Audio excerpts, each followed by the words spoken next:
Welcome to SVG-TV's news for Wednesday, March 30th, 2016. I am Rochelle Batiste with the details.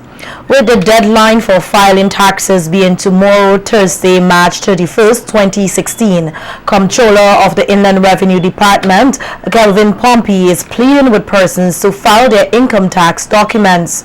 When SVG-TV News visited the Revenue Department, the queues were long with persons paying their taxes and filing their returns.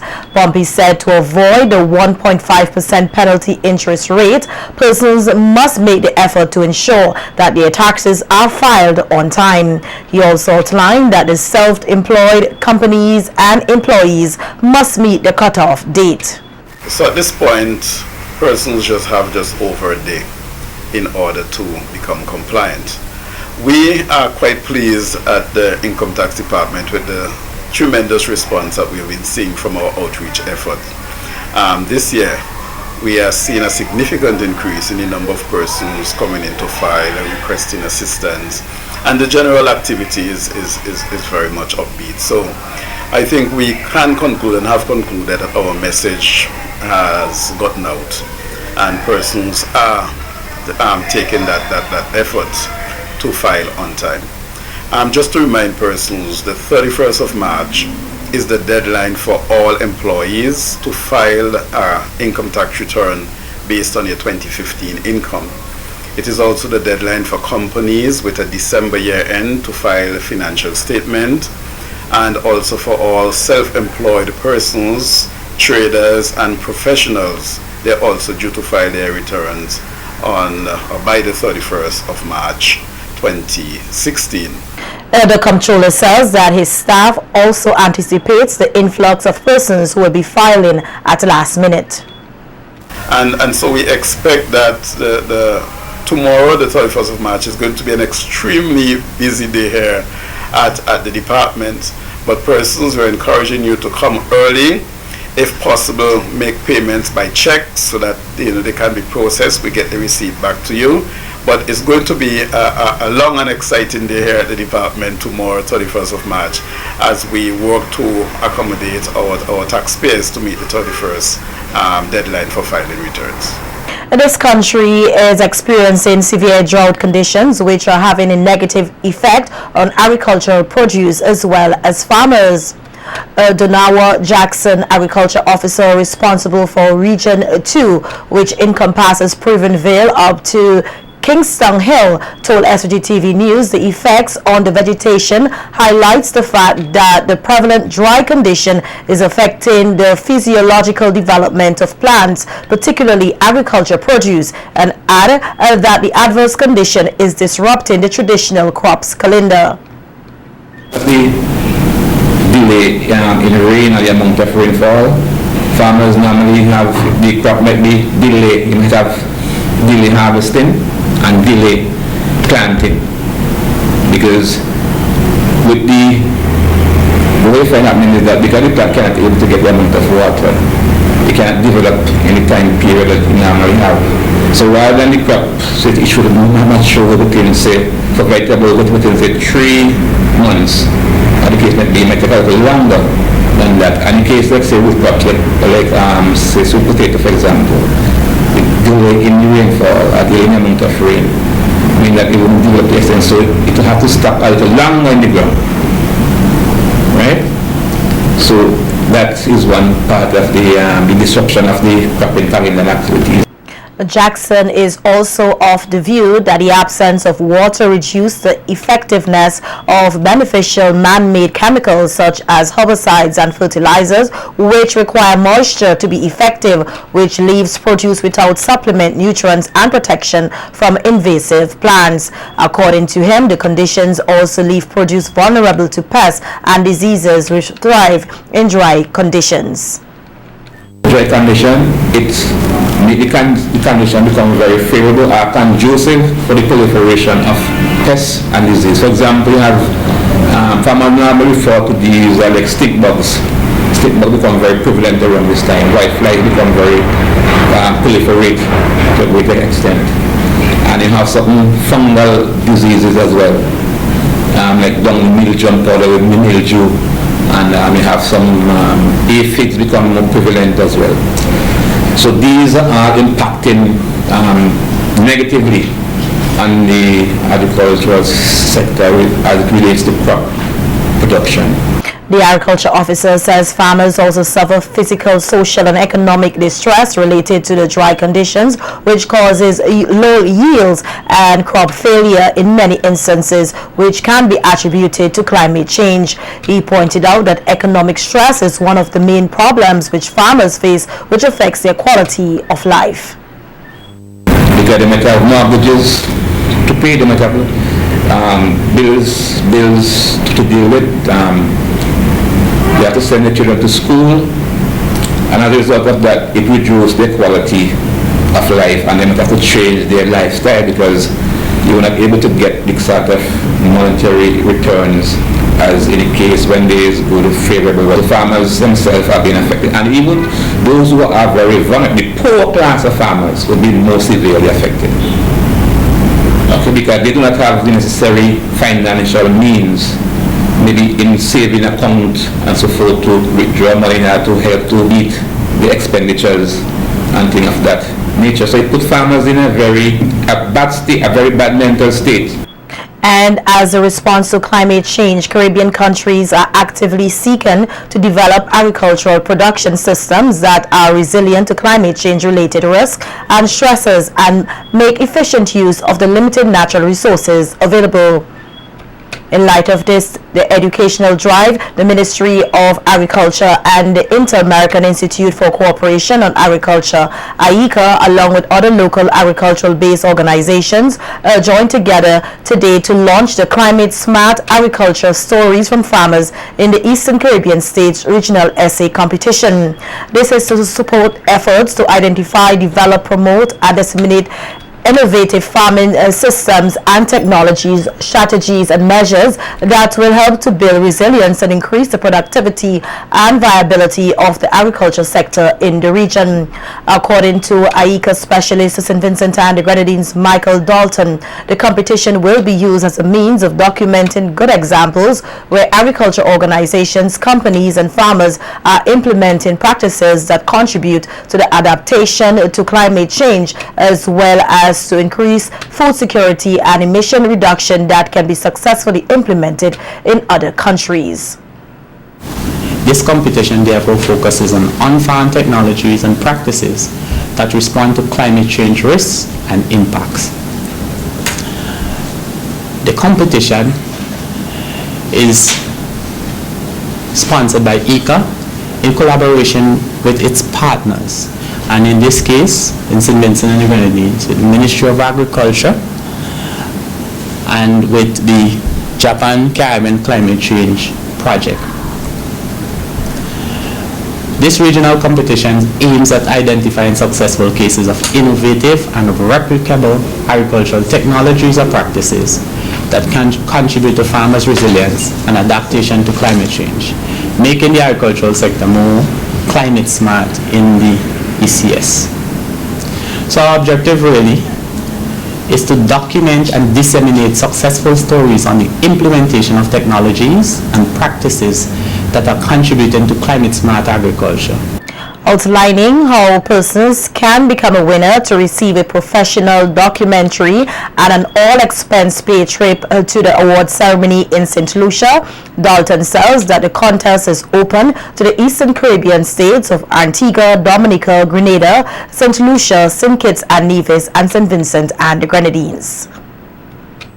This includes farmers groups, farmers organizations, agro-processors, forage clubs, universities and other educational institutions, NGOs, agricultural commodity boards, and agricultural research and development organizations. Naturally, the government ministries of agriculture and international organizations, either for profit or non-profit, and their employees are not eligible to participate in the competition. However, the organizations can support other organizations who wish to make submissions to the competition. The technical areas that we're focusing on for this competition are on on-farm technologies and practices that respond directly to risks resulting from climate change. Practices further along in the value chain will not be considered. For example, processing, commercialization. Dalton says that entries must be received on or before the deadline of Monday, May 30th, 2016, and that persons with queries about the competition should contact Ms. Carol Apliza through email at carolapliza@iica.int. We will have a winner and a runner-up. The announcement of the winning stories. The winners of the competition will be notified by email within 1 month after the competition closes. The winners of the competition will also be announced on national radio and television station and posted at the IICA and Ministry of Agriculture websites. So now to our prizes or awards.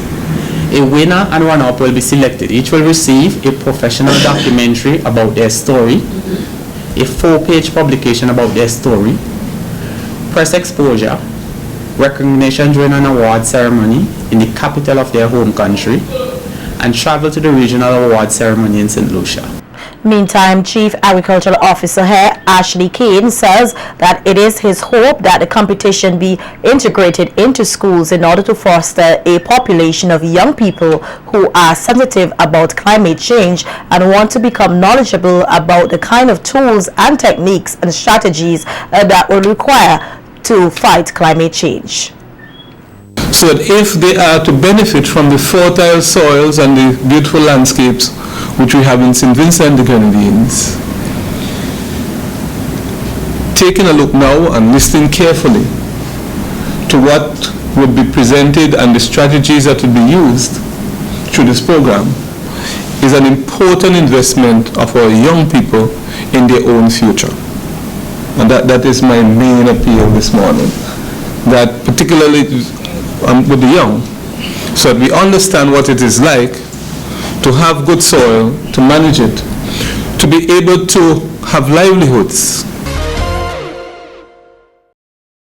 Although the condition at Her Majesty's Prison is said to be relatively quiet, Superintendent of Prisons Brenton Charles has expressed concern about the amount of cellular phones that are found in prison cells.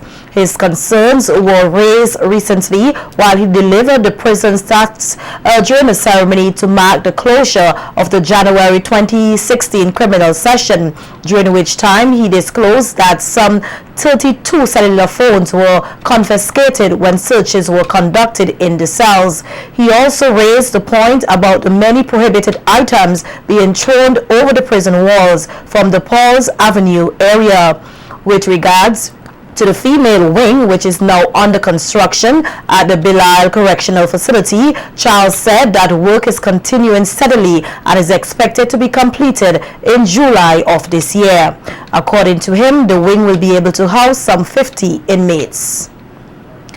Making reference to work being done by the National Commission for Crime Prevention, the NCCP Committee Deputy Chairman George Frederick said crime must be seen as a societal situation and must be addressed in that manner. Speaking at the second gospel concert to celebrate the 8th anniversary of the Pan Against Crime initiative at Calico last Sunday, Frederick called on Vincentians to think of crime beyond murders as other events are happening within the society which are criminal. Whether it is 38, 8 or 1 is too many. And therefore, we need to understand, we want a society that is at peace and to cut down all this crime and violence. You see, we as a people have a kind of reaction mechanism that when we hear a murder, we think that the world has come to an end. We think that's the worst thing that's happened. But remember, there are other things that are happening just as bad. But it's just that when a life is ended in a violent way, quite naturally, it creates a reaction on our part. So what the Commission is attempting to do is to look at the situation in our land and incorporate the help of all and sundry. We have to make sure peace in our community, peace with our neighbor, most importantly, peace within ourselves.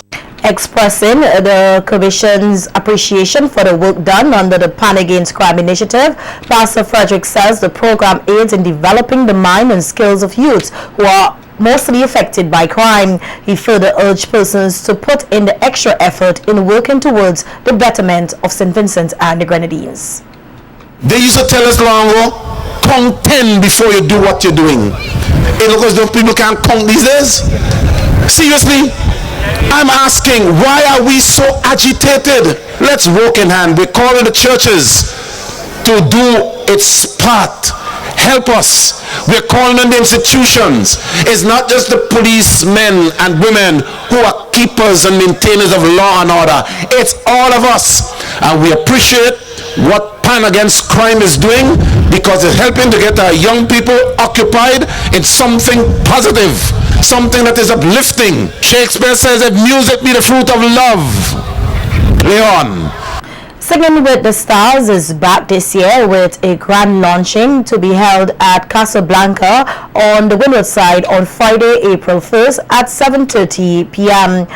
They are offering the opportunity for Vincentians to showcase their talent through a fun-filled experience of a karaoke competition. The winner of the competition is expected to receive $1,000, second place $500, and third place will be given $300. Organizer Georgetta Antigi Nanton says they are excited to be back to entertain and explain how the competition works.